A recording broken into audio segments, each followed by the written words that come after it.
everybody. Welcome to Random Thoughts Live. I'm Ayla, wife with a purpose, and it is so good to see you guys again. I know I missed last week. The holiday season was crazy and everything like that. So I am glad to be back with you guys again Thursday evenings. And I have a special guest tonight. We have Baked Alaska joining us. Say hi, Baked. Hey, what's going on? Thanks for having me. Yeah, I'm super excited. I'm so glad that you agreed to come on tonight.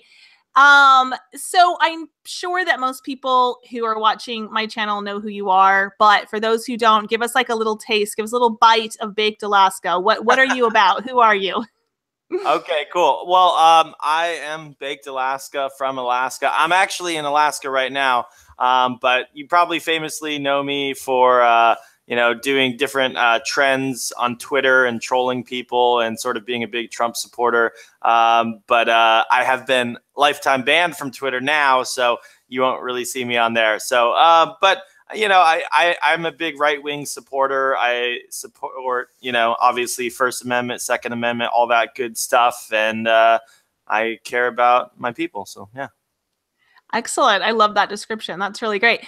I think that I became aware of you first, I think back when you did that Trump song during the election. I think that was the first thing that I was aware. I was like, oh my gosh, who's this guy? He's hilarious and so talented.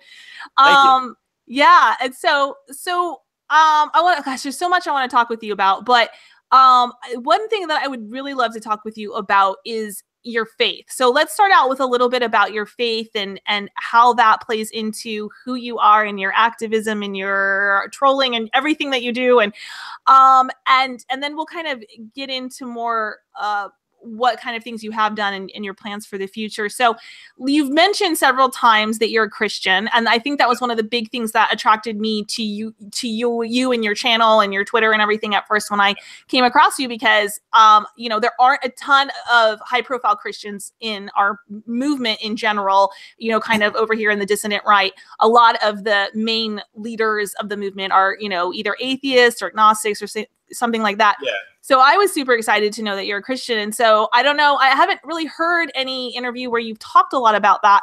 So maybe you could just give us like however much you're comfortable with sharing about like, how did you come to your faith? Like, what does it mean to you? How do you practice it? If you do, like, what is that like for you? Sure. Yeah, well, that's a great question. And I've been actually opening up about my faith a lot more lately, and I've been enjoying that. And I think, what we really need to heal our nation right now, because our nation is in incredible turmoil, is I think we need to bring back Christianity to the Western world. And I think we have a responsibility as young people to, sort of make Christianity cool again, or make it fun, because it's supposed to be something that's fun. And that's sort of what I think happened, why a lot of people fell away. So I fell away from my faith. I grew up in a Christian home. My parents are Christian missionaries to Russia. They've been there about 50 times. I've been on at least 15 missions trips over to Russia. I've done mission trips over to Mexico, different places. So I grew up in the church and I was heavily involved. But when I went off to college, I was really sick of the old religious right, where they were like, you can't play these violent video games and you can't watch, rated R movies. And it was just like, it seemed like so by the book and like wasn't fun. And so I was like, I don't want to be a part of this, and I'm going to go off and do my own thing. So, I got into a lot of bad stuff. I got into drugs and alcohol and all that. And so, I'm sober now, and that's something I like to talk about a lot. I don't drink alcohol at all. And it's greatly improved my life. And so this all sort of just like naturally happened. And then I realized, I'm like, oh, wait, everything my parents were teaching me when I was growing up, it was actually really good. And I just didn't really understand the importance of tradition and good Christian morals and values, and like how that would impact my future family. And I've been thinking about, I want to have a family soon, obviously. So that's sort of been my journey in a nutshell.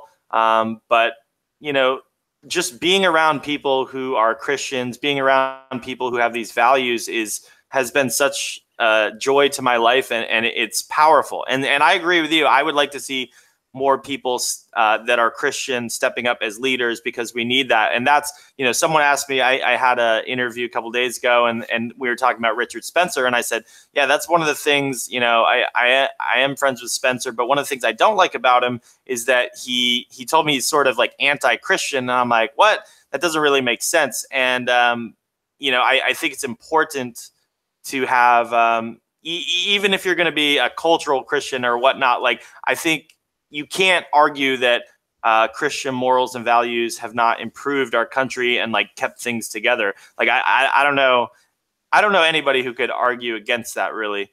So. Oh yeah, totally. 100%. I agree with you. And I think that your story is so familiar to a lot of people. I think a lot of people, particularly our age, even a little older and younger, have grown up in a Christian household, or at least maybe even a traditional household, somewhat traditional. And when we kind of, get to be older teenagers and in our 20s, we kind of, there's that rebellion period, and we kind of say, heck with this. This is trying to tell me what to do. And then there is this returning after we've gained a little wisdom, after we've kind of had to be out in the world and face our struggles and work with our communities and passionately fall in love with our causes. Then we realize, wow, this whole Christian thing just wasn't this like rule book to oppress me and, make me not have fun and make me, a boring person. But it was actually this, really amazing tradition and heritage and faith. And then we tend to come back to it. I know that's a very, very common story with a lot of people. Well, I was going to say, one story in the Bible that I've really been enjoying is the story of the prodigal son. And like, I read a lot of these stories, like I said, growing up, but like my faith now is so much more my own faith. It's not my parents' faith. It's not anybody else's. It's like totally mine. And the prodigal son, if people out there don't know, like, when you read the details, it's really an incredible story. And it talks about two sons, went off, and basically one of them just wasted their dad's inheritance. And I was surprised to read, it's like he spent it on prostitutes. He spent it on like, going out and wine and all this stuff. I was like, whoa, really? And he just completely wasted his dad's inheritance. And then he comes home and he's like, Dad, I messed up. And his dad is so happy to see him after several years. And he's like, we're going to rejoice, for my son was once lost, but he now is found. And they cut like the fattest calf, which back in that time was like going to, a nice steakhouse sort of thing. And then the other brother was pissed off, and he's like, no, I'm not going to celebrate with you guys. Like, I've been loyal. I've been like here at home while that other brother went out and was foolish. And like that reminds me of myself so much. And I've even like had sort of like some family problems because people are sort of mad that, I went and did that. And so that's been difficult for me. But the point of the whole story is that, God's grace is unbounding, and it's just so big, and it's so wonderful. And that's what Christianity to me is about. It's about God's love and God's grace. It's not about following the law like back in the day, like the Pharisees would do, and they would just, nitpick on every little rule. And the law is important. Don't get me wrong. Like, we have the rules and the laws, don't murder, don't steal, don't, that sets up our moral guidelines. But at the same time, God's grace and God's love is very important. So whether someone, I think we need to remember that as believers, that even if someone is like a first day believer, or, they've been a believer for 50 years, it doesn't matter. They're the same in God's eyes.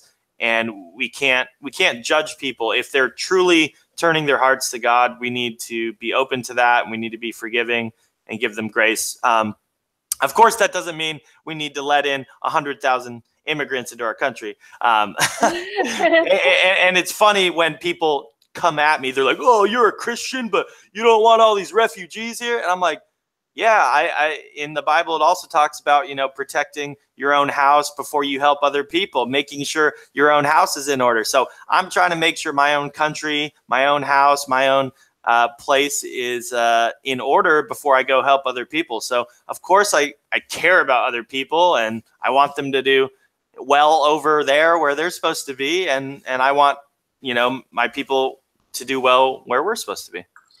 Oh, exactly. I think that's something that a lot of people miss, is that in Christianity, there's an order to charity. I don't think anyone would say that it would be a moral thing for me to do to abandon my 6 kids and go take care of 6 kids in China and like leave my kids in America to starve, right? Everybody understands that that's an immoral act. And then, then I would say, well, aren't the 6 kids in China just as important as my children? Well, of course, they're of equal worth and value in the eyes of God as children of God, but I have a moral responsibility to my own. And I think the Bible makes that abundantly clear, as you just said.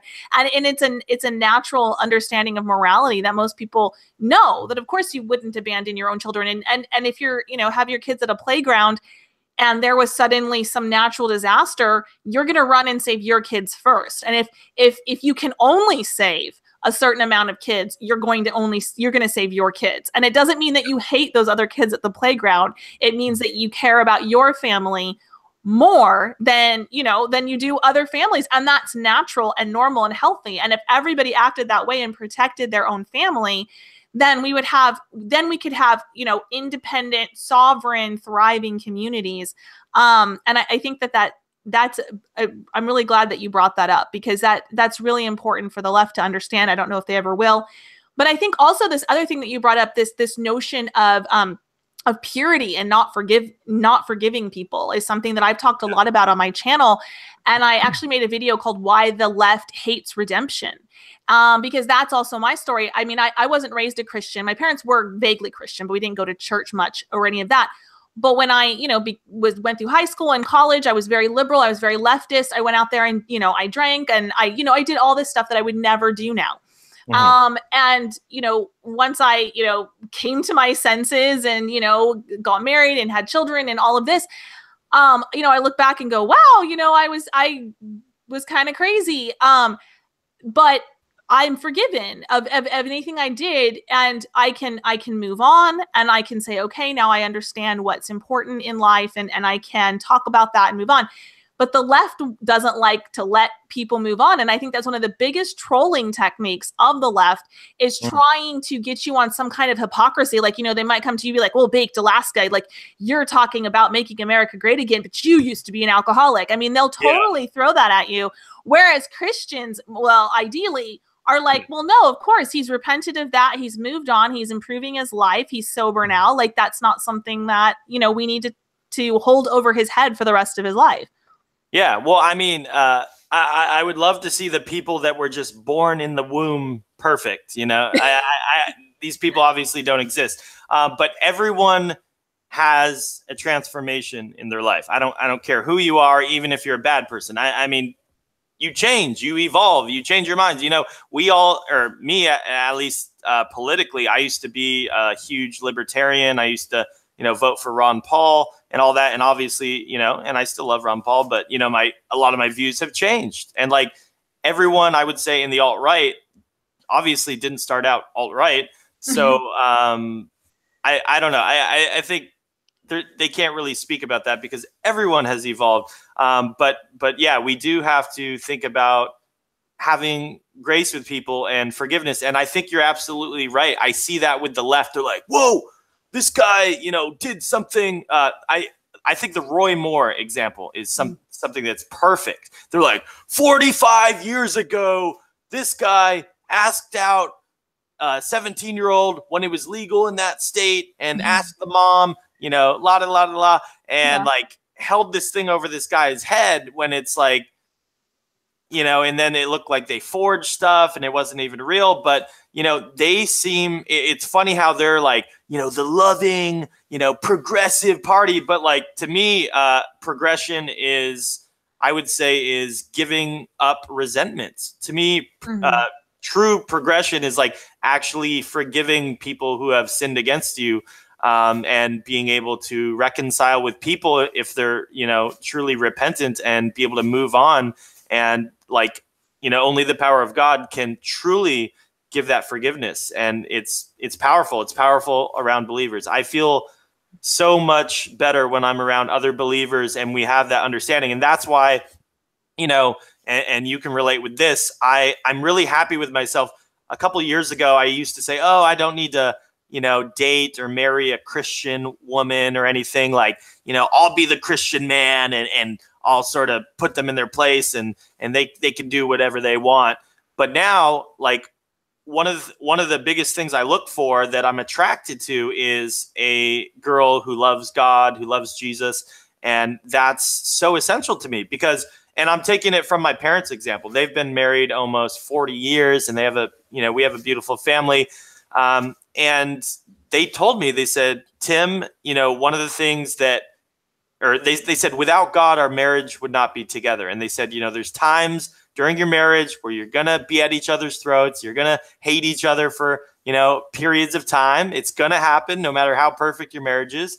And they said the thing that kept us together was our bond with God, because if they are both steaming at each other, at least what they can do is they can both confide in God. They can pray to God, and they'll be bonded together through God. And so I'm telling you from personal experience, from my parents who have had a super successful marriage, that is what has kept their marriage together. And so, you know, once the honeymoon phase is over, and then you're like, wait, you know, my wife is a Buddhist, or my wife is a, you know, Mormon, or whatever it may be. And you're like, wait, I want to raise my kids Christian, and they're not okay with that. That's going to cause major, major, major problems. And also, I believe you can't fully, if you're a Christian, you can't fully connect your souls unless the other person is a Christian, because you're just not on the same page with many of these things like forgiveness and grace and love in the way that that I believe them to be, you know, agape love, the true love. So now when when I'm looking to date, when a girl says, you know, they're going to church and that they're really pursuing God, and they're you know, sending me Bible verses, that is a turn on now. Whereas before I was like, oh, that's kind of lame. Like, I just want a, you know, rambunctious girl. But I'm thankful to God, because I've been praying for wisdom in the last couple of years. And so now that I find that to be attractive, I'm just thankful. And I'm really excited, hopefully, you know, to find my wife in the next couple of years. That would be amazing. Yeah, I'm really glad that you talked about that, because I think that concept of being equally yoked in a marriage is so essential, particularly for Christians. But I think for anybody of any ideology or faith system, you know, if you're going to go into a forever family situation where you know, divorce is not something you want on the table, and you want to raise children and everything else, you definitely want to try to choose somebody who's going to be as equally yoked with you as possible, particularly in matters of faith. And I know that from personal experience, that's something that I've had to deal with in my life. I wasn't a Christian when I met my husband. And so, you know, I became a Christian afterwards, and he's a cultural Christian, but as far as like his beliefs, you know, he's very scientific minded guy. And I'm very lucky that he is patient with me and very loving.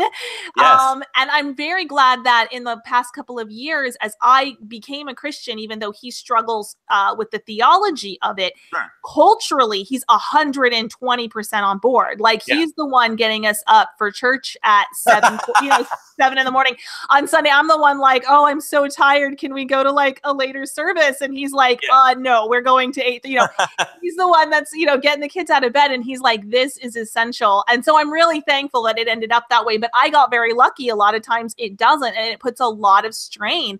And I think that that's something that we don't talk about in our society now. And it's something that I talk about, you know, as far as interracial marriage, I think is the same issue. And I'm not against interracial marriage. I am for, you know, you can fall in love with who you're going to fall in love with. I understand that. But what I am against is this cultural notion that we don't tell people that it's hard, because all the people I know who are interracially married say, there's an extra element there in our relationship that is hard, and it is harder. It's harder to do. And I think that if we were just kind of upfront and honest about that would be a healthy thing for our society to talk about. But we don't talk about it. And then of course, Christians hardly ever talk about that at all anymore, as far as like, hey, you want to find another Christian. Like, that's a really important part of this equation. Particularly for men, because I think men are thinking about other qualities when they're thinking about the woman they want to marry, as I think you probably were when you were younger. And you don't think about like, hey, this is the woman that's going to be teaching my children, and my children are going to select a partner and teach my grandchildren. And this is like, I'm part of a link in a chain, you know? Yeah. Yeah, just like politics. I mean, same thing with politics too. You know, you wouldn't want someone, you know, teaching your children that's completely opposite politics as you. And of course, you know, you're not going to ever agree on everything, but just being aware of those things. Yeah, I agree. Being aware of that, you know, that things can be harder with different racial mixing. I think we should talk about that.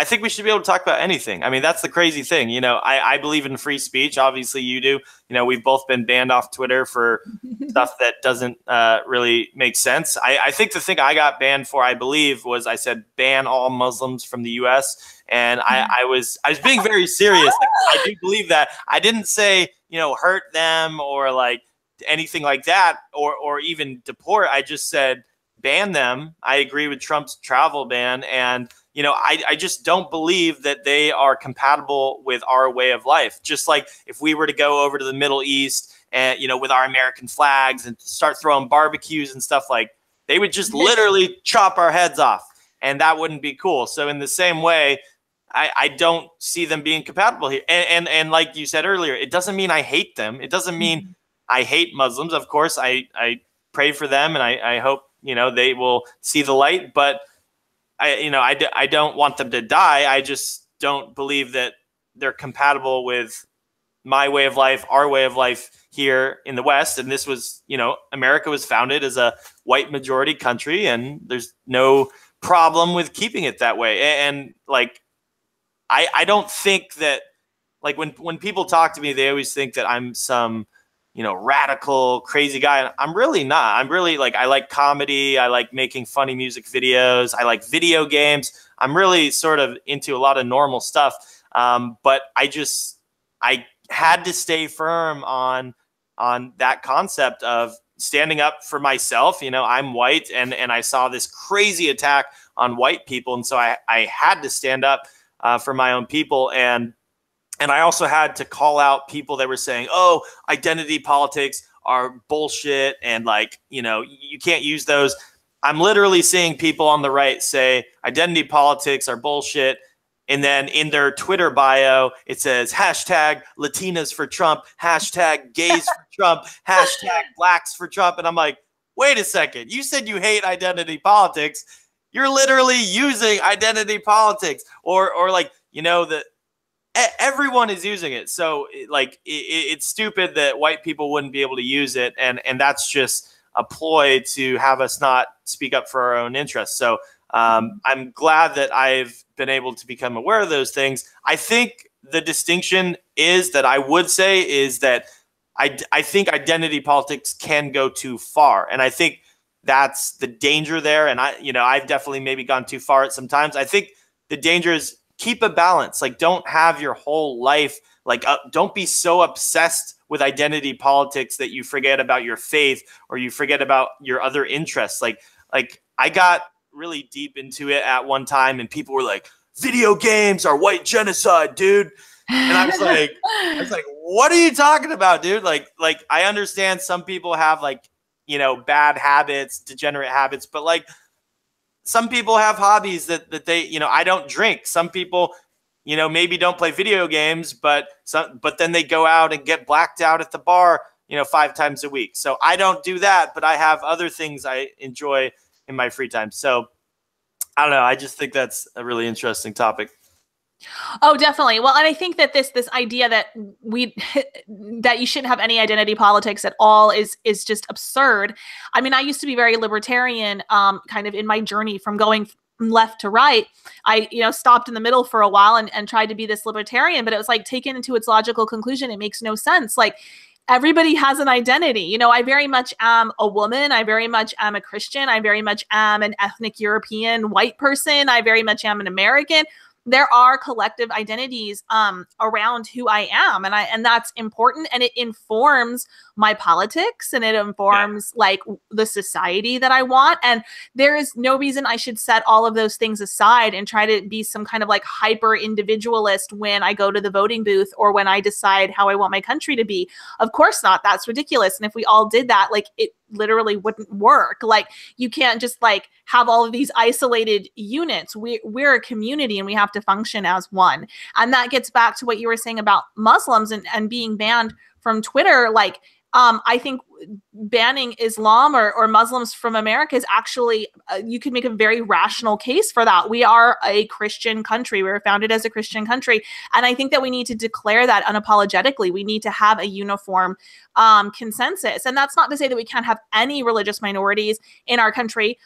Sure, we could have some to a degree, as long as they understood the way religious minorities in the country 100 years ago understood that they are the minority, and that we are a Christian country, and we are going to seek Christian interests first, not the interests of 2% of the population or 1% of the population. Yeah. You know, that's just absolutely ridiculous. You know, I always like to make the analogy, look at who we're trying to cater towards. If they're 2% of the population, like Mormons, for example, are 2% of the population. So do you ever hear any politician that's not a Mormon get up and say like, oh, we need to honor Joseph Smith, his birthday, or like any of this? Like, there's no one ever says that, but like, they're 2% of the population. Well, yeah, but then we'll go to other populations that are 2% or 1% or 3% or like homosexuals. I think, what is it, like 5-10% at the most? And like, every politician has to be like 100% on board for like every, or the trans thing. Like, I'm like, how many people are really trans? And it's like literally the topic of every single article. Whoa, look at this brave trans person. And it's like, dude, there's not really that many of them. Why do I have to like fully embrace this thing? I mean, I believe if people want to do some weird shit in their free time, like, they can go ahead and do it. Like, I'm not going to stop them. I'm not going to waste my time stopping them. But as far as like promoting that to our kids and to our youth, I think that's completely disgusting. Like, one of the most disgusting Marxist cesspools is Snapchat. So I use Snapchat here and there, but if you go over to the Snapchat news section, supposed to be the news, it's completely paused. It's like, full of just gay, trans, all this, like, and I'm like, the target demographic here is like kids that are like 10 to 13. And I'm just like, this is disgusting. Like, this should be illegal to be promoting this sort of stuff to kids. Like I said, if older people, 18 or 21 plus want to do that, whatever. But I just think it's a shame how low, our media has become promoting this stuff to little kids. But like you were saying before, I would like to say, I think saying your identity proud is actually triggering to the left. And I think it's pretty cool. Like I remember just on Twitter saying like, I am a proud white Christian male. And like, so many people got upset, and it's just making me want to like be loud and proud about it more, since they're so loud and proud about their identities. And I never thought there would be a time where being like a white Christian would be edgy, but apparently right now in 2018, that's pretty edgy to be a white Christian. So yeah, I say we continue to loudly say that that's who we are. And I also want to speak, Paul Nehlen has been saying some great things. If you don't know about him, he's running against Paul Ryan. You need to vote for him. He's amazing. But, he's been saying a lot of things, being pro-white. He basically used the analogy that if being pro-white is white supremacy, then being pro-black or pro-Jewish, what does that mean? Is that Jewish supremacy? Is that black supremacy? And there's such a crazy double standard there that people still are not grasping. So when I thought about that, I'm like, wow, I think we've only seen the tip of the iceberg as far as people being pro-white. And I really don't think it shouldn't be this scary, like KKK type thing. Like, it's literally just being pro your own race. Like, it's not that crazy. And I think like people like me and you have sort of been the tip of the spear on this stuff. And, you know, of course, there's a lot of other people. You know, I got attacked in Charlottesville. You know, that really sucked. You know, but that scared me for a while. And I had to think, and I'm like, is this really real? Is this important? And that's why I had to take a little bit of time away. But coming back to the scene, I've realized that, yes, it is important. It is important to be pro-white and to stand up for white people. It's incredibly important. And just using that analogy, now that we've had more time to like hash things out, like I feel so confident in saying that, because I don't know any other race that could argue with that. You know, they're literally every other race that's doing something political, they're talking about the race. You know, what does Ben Shapiro say all day? I'm an Orthodox Jew that blah, blah, blah. And that's okay. Like, I'm glad that he's able to, like, you know, use that, because then he can relate to other Jewish people. But I should be able to say, I'm a proud white Christian and I love my white people, you know. But right now in our climate, that would be considered, whoa, you're a Nazi.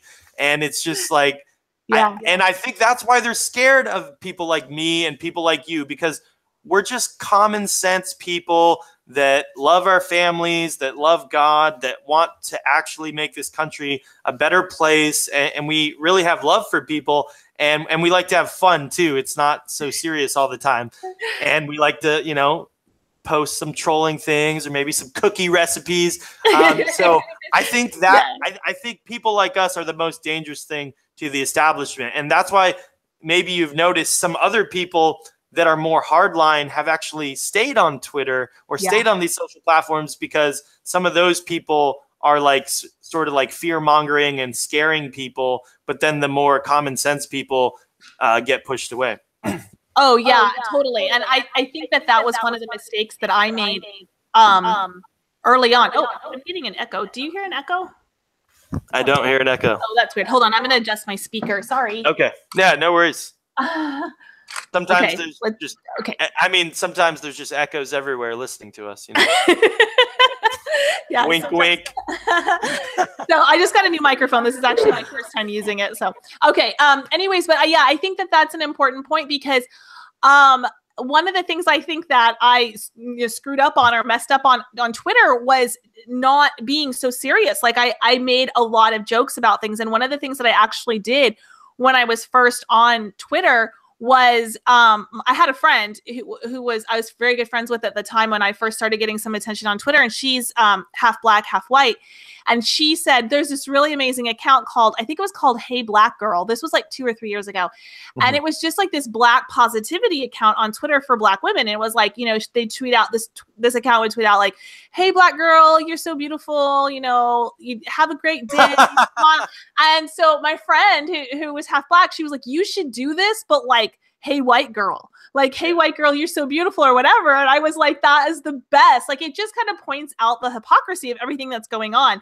So that was one of the very first things that I did. Like, again, I think it was like 3 years ago on Twitter, was start tweeting out like, hey, white girl, you're so beautiful. Like, your red hair is gorgeous. Your blue eyes are gorgeous. Like, you know, find yourself a good white man. Like this kind of stuff. I would literally just copy this account, like what this account was saying. Just do the opposite. And and just plug in white. And you know, I just triggered so many people like leftists for that. And then once they started triggering them, I was like, wow, like I didn't, because I had left the left almost a decade ago, and I didn't realize like how insane they had gotten, like so crazy insane. And so when they started like freaking out, I was like, wait a minute, there's like really a problem here. And then of course we saw in the past couple of years, everything is really amped up with like these, you know, college newspapers saying we should genocide white people, and college professors calling for white genocide, and all of this in all earnesty online.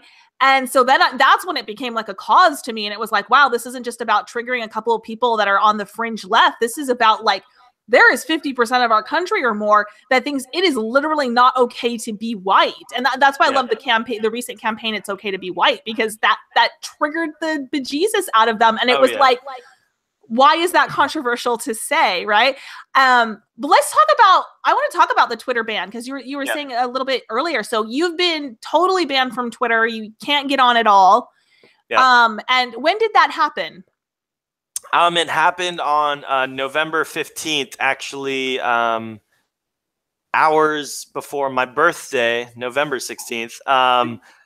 Yeah, no, It's like Twitter. they knew. Well, they did know. I mean, I had my birthday registered there on Twitter. So yeah, these people are sick people, and the only thing that I knew of was that I said ban all Muslims from the U.S. and but I didn't get a strike or anything from that. All I got, that was a couple weeks prior, and I got an email, and this is very interesting. They said that tweet, I broke the laws in Germany.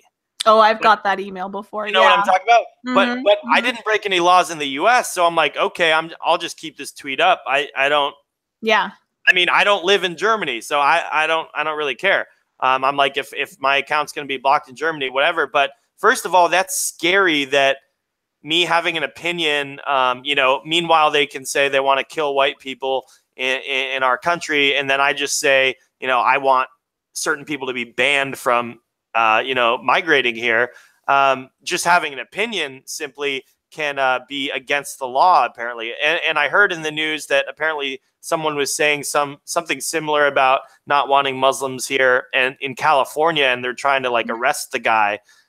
And shit is just getting charges or something. Yeah, it is getting crazy. But why are Muslims being so protected in a place where they like you said before, this shouldn't be Muslim interests first. This shouldn't be Jewish interests first or anything like that. This should be American interests first. The majority of the population, that's who should be the protected class. If other people want to live here and be in the understanding of what this country is, that's fine. But for them to expect to be the tops of society and to have all this affirmative action, that's completely insane. But what also was strange was I got no email saying anything about my Twitter. It was just gone, banned. No, it said your Twitter's been suspended with no appeal when I tried to log in. But normally they send you an email with an explanation. I tried appealing several times, didn't work. And then also another big blow was my Periscope account. I had about 60,000 followers on Periscope. Wow. and millions of plays, and they literally I was verified on there as well and verified on Twitter, and then they just deleted my Periscope account. And I emailed customer support several times, so they knew that those were my two biggest networks and that was how I was getting my message across. And so they knew.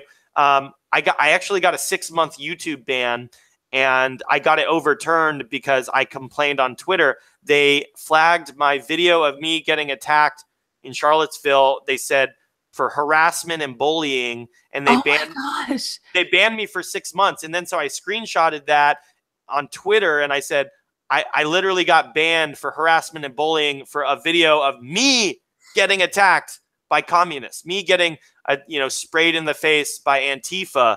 And they said, I'm bullying people. That doesn't make any sense. And so Lauren Southern and a bunch of big accounts retweeted it. It sort of went viral. And so YouTube had to officially respond. And they said, oh, we're sorry. This was a mistake, a mass flagging thing. And so they overturned my YouTube ban. But here's the problem. Next time, I get mass flagged or something like that happens, I don't have a Twitter account to raise awareness about it. I don't have a Periscope account to go live, and I'm banned from both of those for life. So it's absolutely ridiculous. So I encourage anyone, whether you're right wing or not, if you believe in free speech, they are going to ban you at some point. So make a Gab account.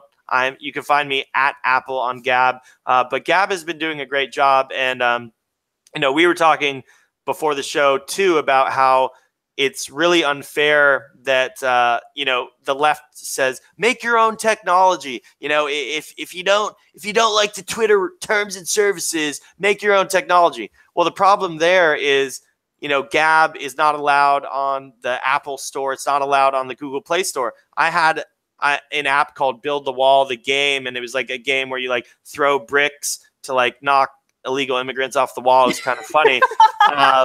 It wasn't that bad. They were stick figures. But that game got banned from both app stores as well. But then there's like games up where you're like boxing and punching Trump in the face, or even I even saw one game where they were like, you're a sniper and you're like sniping Donald Trump, and like, I mean, the media, all these celebrities, Madonna, Kathy Griffin, Snoop Dogg, they've all made stuff about killing the president, and that seems to be fine. Eminem, fine and dandy. But if we're just to make something fun or make our own app, like, we're not even allowed in the marketplace. So if the marketplace, if we had a level playing field, we would be so far ahead of the left. It's not even funny, but they won't give it to us. So what I got to say about that is we need to keep pushing. We are making ground. Get on Gab, support alternative tech, get into cryptocurrency, get into alternatives from the establishment that continue to hold us down and not give us a fair shake. Oh yeah, 100%. I completely agree. And speaking a little bit about my ban, mine was, you were saying yours was right before your birthday, and mine was right before Christmas. So I think it was the day before Christmas Eve. Wow. And I kind of like, when it happened, I was like, oh, those bastards, right? Like, they knew, like, oh my goodness, there's going to be an onslaught of some like trad family Christmas photos. There was going to be like cookies. There was going to be like 6 little white kids unwrapping Christmas gifts. It was going to be like so white and so Christian. And it was like, they knew it was coming, and it was going to so normalize everything we talk about, because everything we talk about is normal and healthy. And they just kind of knew that was coming. And so they banned me. And again, the same way with you, like, I just went to, log on to actually a friend texted me and said, hey, I think you're banned. And I went to log on my Twitter, and, it just came up that, I'm permanently suspended. I got no email, no explanation, nothing. But a lot of, I did see later, there was this rumor going around that I got banned for calling Milo a faggot. But I'm like, no, that's like literally was the title of his book. Like, it was so obviously a joke, because Milo, I follow him on Instagram. And he had tweeted out this trad life thing, and I tweeted about, or he had posted on Instagram about trad life, and he said, like, he is a faggot, and he calls himself a faggot, but he is a faggot, Yeah, and I didn't even write the whole word out. Like, I put the OK symbol for the G's. So, and I was just like, no, that was so obviously a joke, because that's what he calls himself. Like, I wasn't even calling him that. It was a play on words, because that's what he calls himself. And the Instagram post he had said was like, was about how he was gay and has this black husband, but he's more trad. He's more trad life than anybody, right? I was like, so obviously just like this trolling thing that he was doing, because he's Milo. And so I was just kind of like trolling back a little as, the trad life wife, just being like, oh, this, this faggot says, he's trad. Anyways, I call a lot of people faggots, so no surprise to me. Yeah.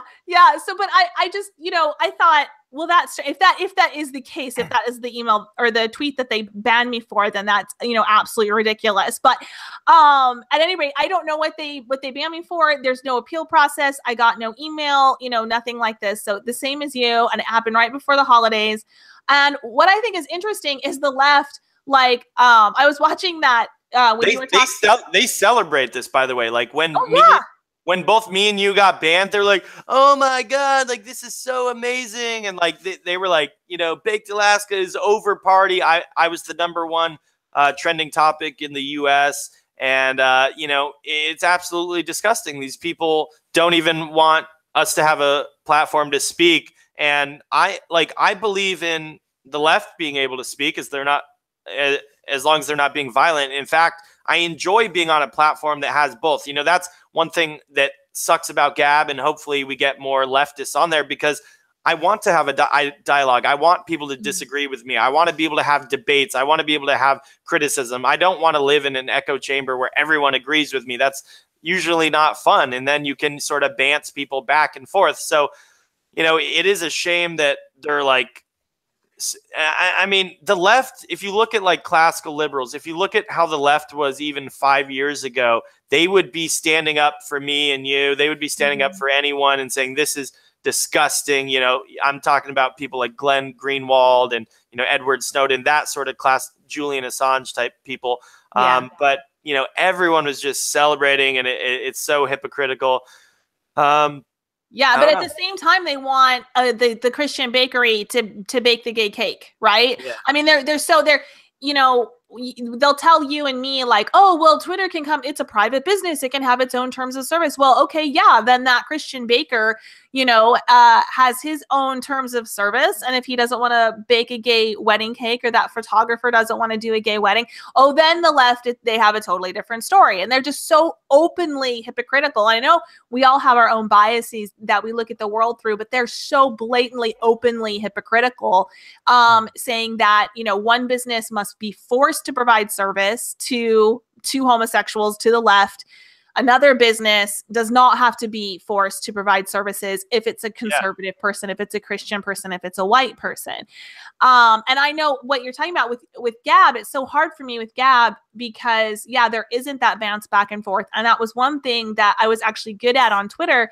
And one thing, I actually had people hate follow me like 2 years ago who are now totally red pilled. I got a message just a few days ago on my Instagram from this young girl, and she was like, yeah, you know, I thought I was transgender. I thought like I was gay. I thought I was like so deep in the left. And then she goes, I started following you like just because I was going to like troll you and tell you what a horrible person you were. And she was like, but then slowly the red pills came. And she was like, I realized that you were right. And like, she goes, and now I'm looking forward to getting married, and I want to have like a farm and a husband, and I want to have lots of kids, and I want to homeschool.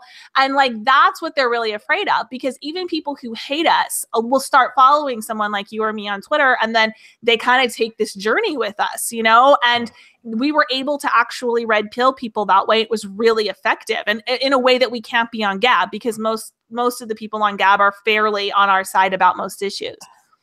Yeah, that's right.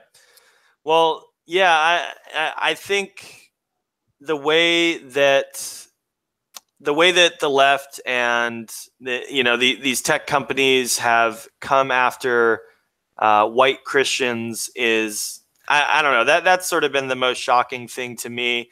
And they're just so, it's shocking how arrogant they are about it. Like, like back in the day, you know, they would sort of make jabs at you, but now it's just completely in your face. And, you know, we need things to change. We need to be speaking up about this. We need to be vocal about these things. You know, and we can use common sense approaches. We can talk about free speech and internet censorship, you know, to shout out Paul Nealon again. You know, he's the only person I know running who's putting forth legislation that is protecting people like us. He's putting legislation that protects against shadow banning and throttling of accounts, and doing all these little secret censorship things that are going on. And I find that to be incredibly important. I mean, you know, I hope that at one point we'll be able to get some of these accounts back. You know, I use the example of, you know, I think Twitter is more of a public utility these days than it is like a private company, because if the most powerful man in America, the president of the United States, you know, what is the first thing he uses to get his message out? He tweets. You know, so in the same way, it's sort of like the modern post office or the modern, you know, carrier pigeon or whatever. So, you know, if you're looking at utilities, the electric company or the water company, they're not just going to shut off your power or your water because they disagree with you. You know, that's a frightening thing to think about. But in the same way, people need to realize, you know, you might not be an entertainment person, or you might not be a public figure. But for me and Ayla, you know, that is a major, major disadvantage.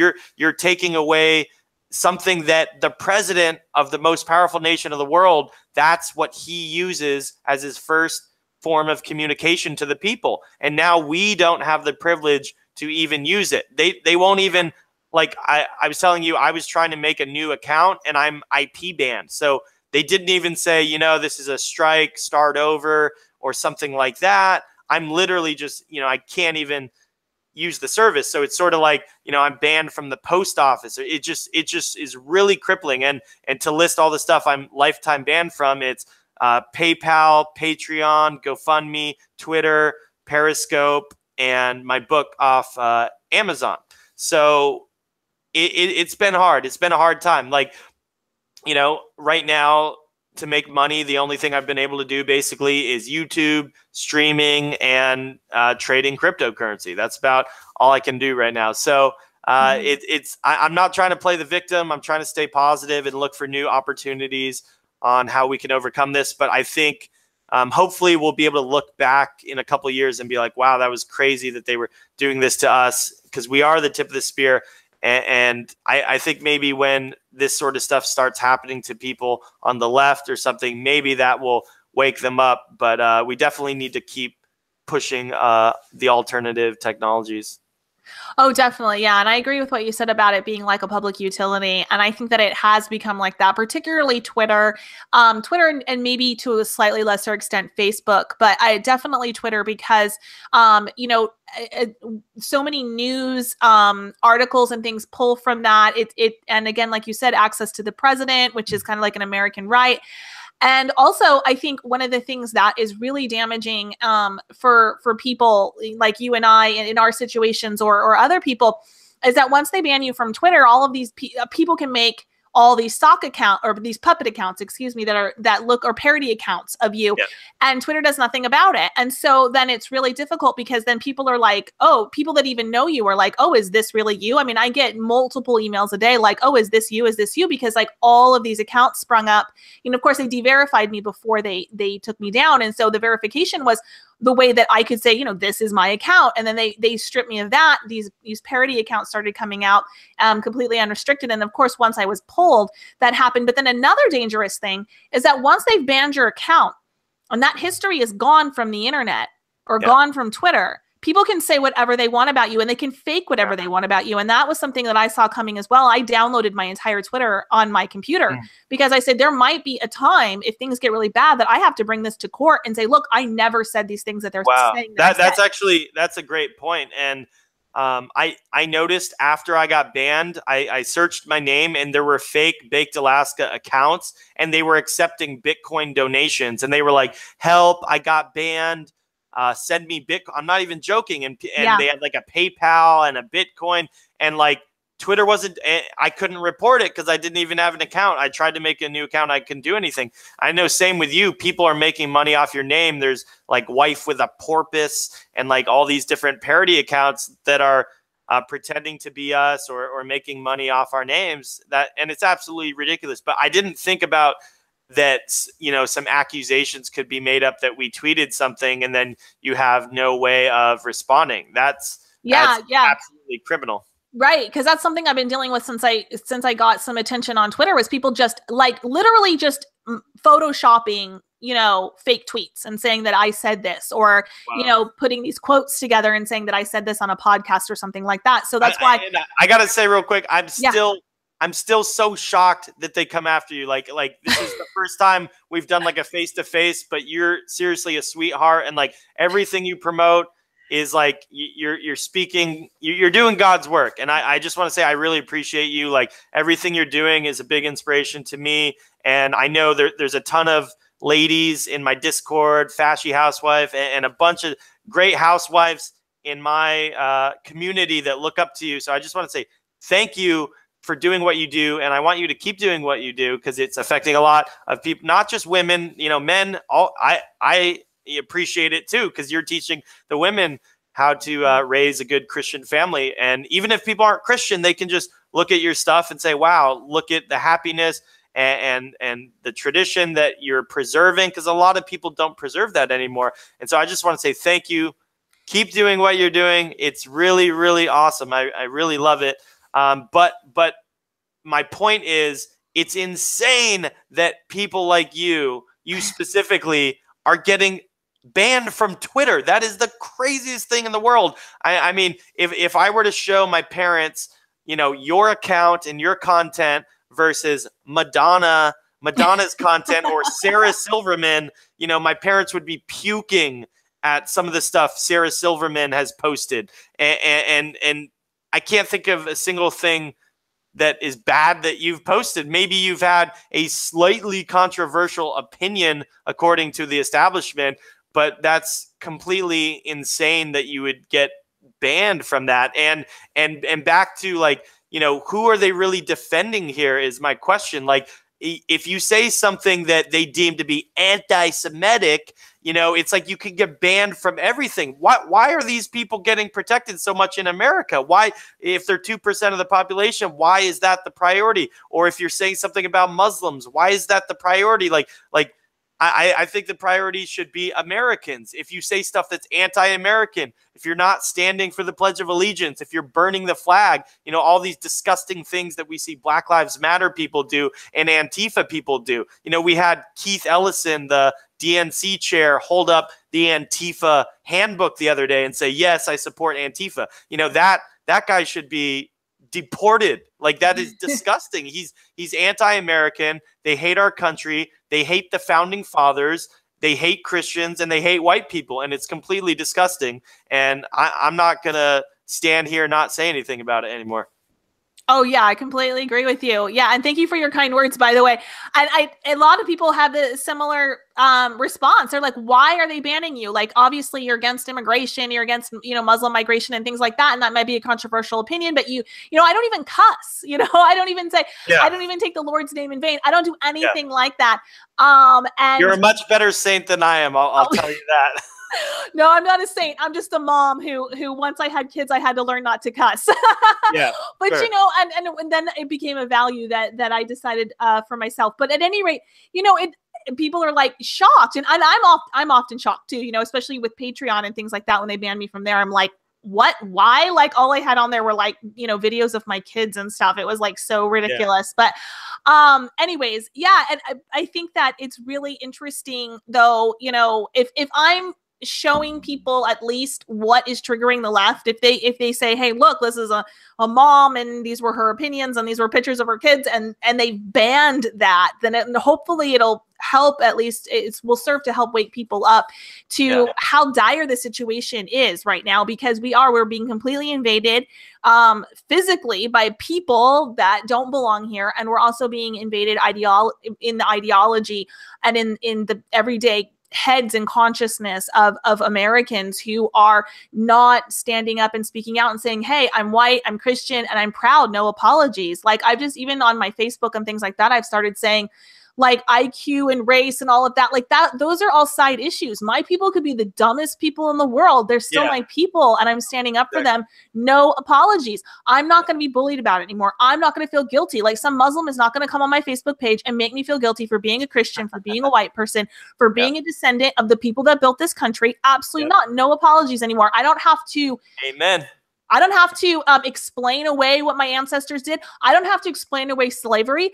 No, I don't have to do any of that. No apology. Everybody else in the entire world loves their people and stands up for their people. Like, you don't go to Hawaii and hear like Native Hawaiians like, oh, I'm so upset because we used to do this practice, or like, what? It's like, no, of course not.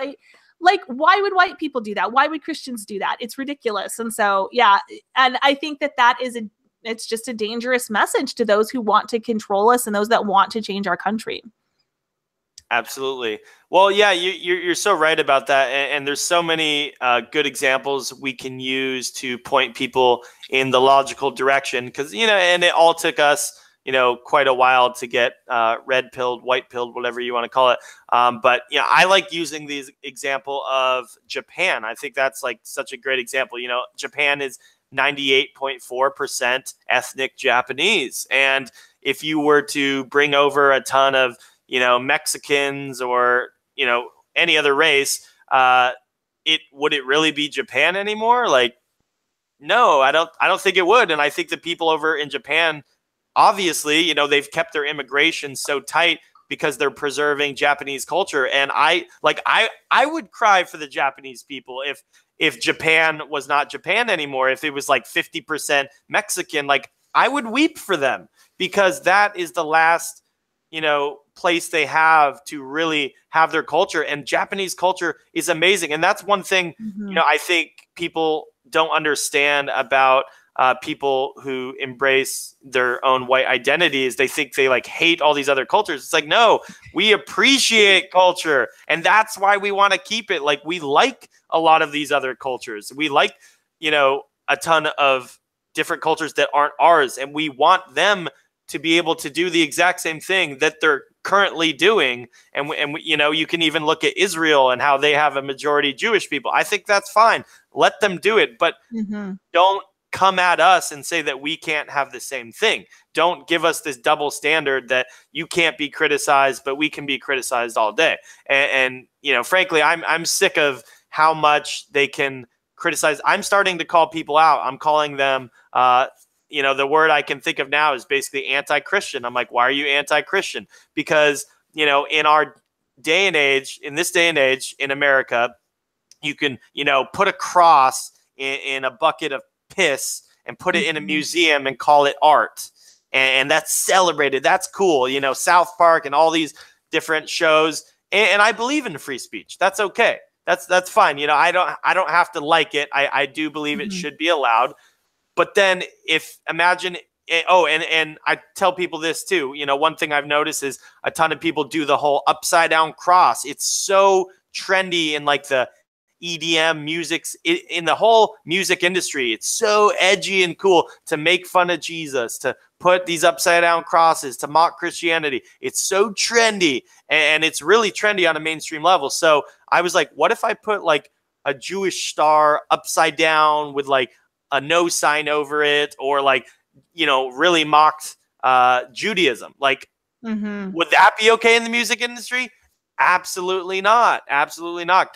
And, you know, sort of the Muslim thing as well, like that, absolutely not. That would not be okay. So there, we see these protected classes in America, and it just needs to stop. So we need to call it out for what it is. It's anti-white, it's anti-Christian. And I think just basically hammering these people back with their same tactics. We have to beat them at their own game to show them what's going on.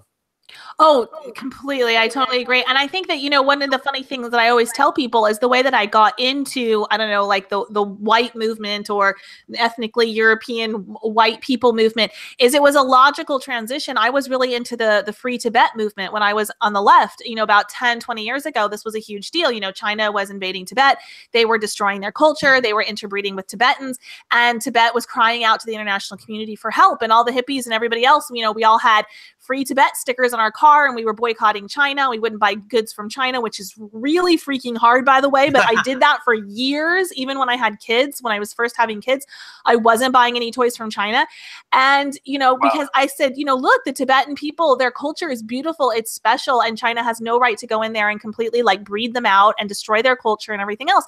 And so when the same thing happens to, you know, Europe or Germany or America or Canada or Australia or anywhere else, of course, I'm going to say the same thing. I'm going to say, look, you know, Australian culture, white Canadian culture, American culture, it's all beautiful, and I want to preserve it. And you don't have the right to come in and destroy it, particularly when those people still have their own homelands. When those people that are coming from Pakistan, or they're coming from, you know, wherever else, Somalia or whatever, they still have Somalia. They still have Pakistan. You know, once we destroy, you know, the Swedish Minnesotan culture, or the Catholic Wisconsin Polish culture, or the Mormon Utah white culture, once those are gone, like they don't come back. They don't have another homeland. But the Pakistanis, the Somalis, they still have they have a backup place to go to if anyone attacked them in the US and they were for some reason gone. Those other cultures don't have a place to go to sustain themselves. And so that's why it's an incredibly important fight. And I was listening to Red Ice TV today. Henrik was interviewing a French guy, and I cannot pronounce the guy's name, so I won't try. But one of the points that he made was that the people that want everyone to mix and want like this mixed race utopia, they also want an ethno state. They are also ethno-nationalists. Yep. It's just that they want everybody to be like 5% African American or African, 5% Latino, you know, 5% European. They still want that. Yeah, they want a mixed ethno state. I saw some post on Gab yesterday. I think it was on Gab, and it was like, this is the America they want. And it was basically a bunch of like mixed race fat people. And frankly, I mean, it just looked disgusting. It looked, and there's like trannies and like, just like, it was just disgusting. And I'm like, but there were all these like social justice warrior, like leftists. And I'm like, that is what they want. And that's scary. That is freaking scary. But I think you're absolutely right. They're calling for their own ethnostate, so to say. So, I think the saddest thing here is that just the pussification, I would call it, of white people and Christians, Yes. like Christianity. And so I understand some people that are upset with Christianity. Like I talked about before, I'm not trying to counter signal against Richard Spencer. I am friends with Richard, but I'm just saying, like, I understand why some people are upset with Christianity because it has been cucked. And what I would say to those people is we need new young Christian leaders like ourselves speaking out about real, true Christianity, not this, because if you look at Christianity, so many people claim to be Christians that aren't. You can look at Obama, the Clintons. I mean, they claim to be Christians and it is so fake. And I'm not one to like judge someone and say, oh, you're not a Christian. But as far as Obama, it is so blatantly obvious that he doesn't even have any idea what the Christian faith is about, but he just uses that because it's the safe sort of, religion to be a part of. But, as far as, I want to have uncucked Christianity. So I want to have Christianity where it's not about the law, where you can have fun, where if you say a swear word or you play a video game, you're not going to hell, and you can function in normal society. And it says that in the Bible. It says, be in the world, but not of the world. And so I got a lot of criticism on my channel for, I enjoy being like, I would hang out with other YouTubers and people that are more mainstream.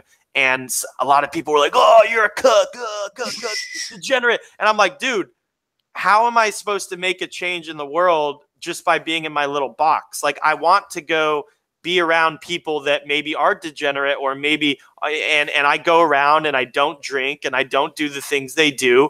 And it's rubbed off on people. I've had a lot of people be like, wow, I really need to go to rehab, or I need to clean up my life, or maybe I should come to an AA meeting with you. And like, it's really, or maybe I should go to church with you. Like, it really just, they say, someone said, preach at all times, and if necessary, use words. And so I think that's incredibly important. But I think the alt-right needs to understand that a little bit, that, we want to be in the world. I want other people to believe what we believe. I don't want this to be, I think some people want this to always be a fringe movement because they're sort of contrarians and they like to always be against the mainstream. But in my opinion, I want this to be the mainstream. So if that's what we really want, if we want everyone to believe in our ideas, we need to extend the handout to other people, even though it's hard, even though it's difficult. I think that's what God calls us to do. And I think that's essential. Oh, exactly. I mean, and that's what Christ did, right? I mean, he sat with the sinners and he broke bread with the sinners, but he called them out on their sin. And he said, go out and don't sin again, and it wasn't about like, I can't touch you, you're an untouchable or whatever. It was about mingling with them. It was about teaching them through his words and his actions. And, we're called to follow him as our role model. And we should be trying to be like Christ and trying to do that in our day and our time. That doesn't mean like hanging out with a gay person or whatever and saying like, oh, totally what you're doing is fine. No, it's about saying like, hey, if they, if it comes up like that's not okay, but like I can still be your friend. I can still like spend time with you. I can still dialogue with you. I can debate with you, whatever it is. And not letting ourselves get into this purity spiraling, which I think is what happens on the left. And then what happens on the far fringes of the right, where we get this purity spiraling. And that gets us love the sinner, not the sin, they say. Yeah, right, exactly. And that's very true. And there's no way that we're going to make headway. And I agree with you is that I don't think the alt-right, or whatever you call it, the dissident right, or whatever it is, I don't think that this is destined to remain a fringe movement. And that's not what I want for it. What I want for it is to become the new conservative movement. I want conservative movement to adopt these principles. I want it to trickle up. I want it to go grassroots from people like you and I, and I see that, over the past couple of years, things that I've tweeted, things that I've said, things that I've heard other people in the movement saying. You know, they get up to people like Paul and Nealon, like you were talking about, and then they get up to people like Tucker Carlson. You know, I've heard Tucker Carlson on his show say some things that it was like 3 years ago only people on the alt-right were saying. Yes. It's like, it's working. It's getting working out there. We're making a huge impact. And, you know, Tucker Carlson, he actually did a whole episode defending me when BuzzFeed came after me, and he had the BuzzFeed guy on, and it was really great. And you're absolutely right. Like people like Tucker Carlson, even people, Hannity, even some of the more normie people, that some of the things they're saying, you're like, whoa, like they wouldn't have said that if the alt-right didn't push it so far. And, you know, we are pushing the Overton window, you know, and to be clear, I don't call myself anything anymore. I don't, you know, I do identify obviously with alt-right, and I do identify with white identity, but just for a personal reason, I'm not using labels, and that doesn't mean that I'm not a part of these groups, but the labeling to me, people kept using it against me, and they're like, oh, well, you're alt-right, so you're this, and you hate all non-white people. And I'm like, no, that's not true, actually. And so personally, I felt like the label was holding me back. So I just wanted to be open and honest about that. I don't call myself any, they're like, are you this? Are you far right? All right. I'm just like, I'm just a dude, man. I'm just like a guy. I'm a white Christian guy who cares about his people. And I guess I'm sort of a nationalist in a way, but I think I think people get obsessed with some of these labels. And then I think the media uses these, because look at how the term alt-right changed from the very beginning until what it is now. And a ton of those different terms, new right, you know, alt-light, you know, what, I don't even know what they mean anymore. So I think it's important to stick to principles rather than labels. Like have your principles that you care about. And there's nothing wrong with a label too, if you want to use it. I'm not saying you shouldn't use a label. I just wanted to explain why I don't use a label anymore. Oh yeah, totally. And I understand. I am kind of, that's what I always say. That's why I usually say like alt-right, dissident right. Like I kind of, you know, use a couple different phrases anytime I try to attempt to label what it is the movement is, because I don't know exactly what to call it anymore. And they do. Yeah. They use the labels as weapons. And that was something that I didn't understand when I first got into this movement, which I, you know, hadn't been planned. It wasn't like I sat down and planned to be like a right activist or whatever. You know, it was like I made a YouTube video that got a lot of attention about refugees. And then suddenly here I was. And it was like, oh, okay, all right. I guess they have the same values as me, roughly speaking. You know, this was like 2-3 years ago. And then it was like, yeah, then it was like, well, some other people co-opted the label, and maybe they were doing stuff that I didn't agree with. And then of course, the media, once the label got enough attention, the media just completely slandered it in every way that they possibly could. And I got tired of explaining to people like, no, this isn't what it meant. And this isn't where it came from. And, oh, have you heard of Vox Day? And this is, this is where I got the label, and, Ramsey Paul and whatever. And then I was like, okay, yeah. So I don't, and I try to stay away from labels as much as I can as well, because they're weaponized right now, because we don't have, our people aren't the ones that are out there with the biggest platform with the media and everything. And so they'll just use it against us. But I try to kind of, I don't know, I usually say that I'm a Christian, I'm a nationalist. I'm totally fine with those two labels, but alt-right-ish, I don't know. Yeah, for sure. Yeah. Well, I think as far as like optics and labels and all that, I do think, optics are important. I think to the people that would say optics aren't important, I think that's sort of retarded, because I use the analogy of like, say you're the best computer programmer in the world and you're going to interview at, some job firm. Even though you're the best in the world, if you show up to the interview with spaghetti hanging out of your pants and your, unbuttoned shirt and your hair, and you're like, no, trust me, bro. Like, I am really good at my job. And you're like acting all crazy. They're not even going to talk to you. They're going to be like, dude, get out of here. And so the point of that analogy is that presentation is important. It is important. It's not everything. I agree with that. It's not, you don't have to be completely cucked just to look good. Absolutely not. But you absolutely should think, how does this look? How is this going to be perceived? Because in a way, perception is reality. That's what, I have my degree in marketing, and that's sort of what they teach us. Perception is reality. So while things might be twisted, perception is important. So that's why I really love the "It's okay to be white" slogan. I think that it really took off in a way where like normies could use it, everybody could use it, and it wasn't scary, and the left still got freaked out about it. So I would like to see more things like that in 2018, where we can take these beliefs we're talking about and we can sort of brand them or package them in ways that are easily digestible for people to say and to get behind. And I think that's going to really give us some major wins this year in pushing forward a positive white identity, a positive Christian identity that isn't something that's so scary to people. Yeah, I completely agree, and I think that's a terrific note to end on.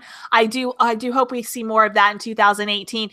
So, just real quick before we wrap up, let my viewers know where they can keep up with you and where they can support you. Awesome, thank you. Well, thanks again for having me on, and hopefully, I think we're gonna have you on my channel soon. So, my channel is it's youtube.com/IamBakedAlaska. And if you could put it in the description, that'd be awesome.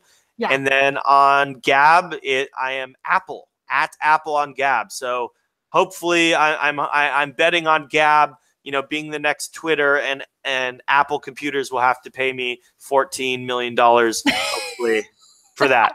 So that was the play there. But yeah, I'm basically on YouTube and Gab, and that's pretty much it. So you can just support me with your time. I think your time is the most valuable thing you have. So support me with your time and come hang out with me on YouTube or on Gab. And I would love to see you. And I appreciate all y'all out there, and keep doing your thing. America first. Awesome. Thank you so much. All right, guys, everybody, thank you for tuning in. Thank you for everybody that participated in the chat box. Remember, you can find me at wifewithapurpose.com, and that is the only place you can find my official social media accounts. None of the other ones are real. All right, you guys have a great week going into your weekend, and I'll talk to you later. Bye.